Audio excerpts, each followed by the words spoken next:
A woman given up for adoption as a baby was in search of answers.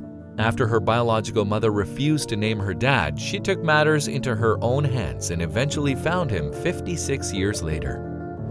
Adoption stories aren't always black or white. Sometimes they come with deep backstories worthy of exploration. For children who eventually find out that they were adopted, searching for their backstories and finding answers to their many questions is a way for them to find closure, to find out who they truly are and where they came from. Deanna Schroeds knew that she wouldn't be able to raise a family without knowing her own history. She searched for her biological parents until years later, when she was 27, she came across her mother. Initially, her biological mother, Sally King, wasn't keen on meeting her. However, Deanna was determined and she showed up at Sally's doorstep unannounced one day. Deanna and Sally reconnected then, and they stayed in touch for 20 years until Sally passed away. Through the years, Sally barely mentioned Deanna's dad. She refused to even tell her his name. Deanna knew too late that her mother was suffering from cancer. She died in 2019, shortly after her diagnosis, taking Deanna's father's identity to the grave. Deanna thought that was it, and she would never meet her biological dad.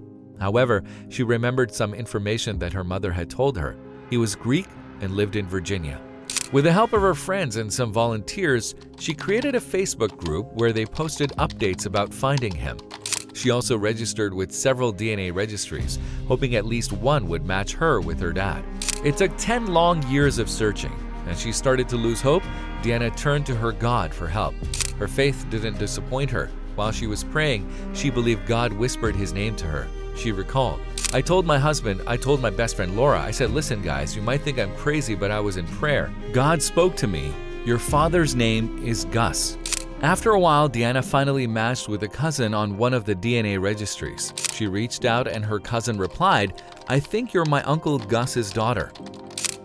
Gus Nicholas lived in Richmond, Virginia all his life. He was 92 years old, a retired ballroom dance instructor, and a bachelor all his life. Deanna was prepared to find a grave, but to her surprise, she found a person. Her dad was alive, and she couldn't believe it. The day after getting in touch with her cousin, she called her dad. My heart was beating out of my chest, Deanna admitted. I was like, what is this going to be like? And is he going to accept me? Is he going to want to see me? All her worries disappeared when she realized Gus was glad to have found his daughter. I'm not alone in the world anymore, he emotionally told her. That morning, Gus woke up alone. Only hours later, he had a daughter, a son-in-law, grandchildren, and great-grandchildren. He had a family. Within the same week, Deanna traveled to the nursing where Gus lived. He had suffered a fall and was found lying on the floor, so he was deemed no longer able to care for himself since then. For the very first time, father and daughter shared a warm embrace the moment they met. It was a special moment they would never forget. Please don't let me die here. Don't let me die in here, Gus begged his daughter. And although they were strangers at that point, Deanna did the unthinkable. She asked her dad to live with her. From Virginia, they relocated Gus to Florida, where Deanna and her family's guest room turned into his bedroom.